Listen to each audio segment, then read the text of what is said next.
محبت کے خدا کے نام سے آپ سب کی سلامتی ہو۔ میرے عزیزو، آج جس شخصیت کی میں بات کرنے جا رہا ہوں ان کا نام ہے چارلی کرک۔ چارلی کرک کے بارے جو مجھے معلومات ملی وہ میں آپ سے شیئر کرتا ہوں۔ چارلی کرک امریکہ صدر ٹرمپ کے قریبی ساتھی تھے جو گزشتہ دنوں فائرنگ سے ہلاک ہو گئے۔ چارلی کرک کا مذہبی پس منظر، چارلی کرک خود کو ایوانجیلیکل کرسچن کہتا تھا۔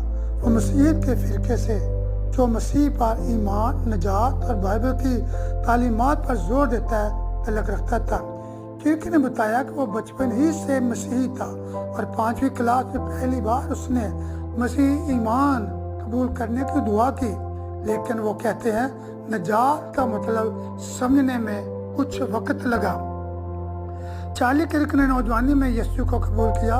ان کا ایمان صرف چرچ تک محدود نہ رہا۔ میرے عزیزو، انہوں نے سچائی کی آواز بننے کا فیصلہ کیا اور وہ یونیورسٹیوں، میڈیا اور سیاست میں اپنے عقیدے کا اعلان کر گئے۔ وہ کہتا ہے اگر بائبل سچ ہے تو پھر ہمیں اس کے مطابق ہر شعبے میں جینا ہے، چاہے دنیا ناراض ہو۔ اپنے نظریات پر تنقید برداشت کی لیکن وہ پیچھے نہیں ہٹا۔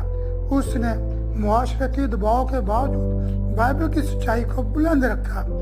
چارلی کرک کی زندگی ختم ہو گئی لیکن اس کا پیغام اور گواہی زندہ ہے۔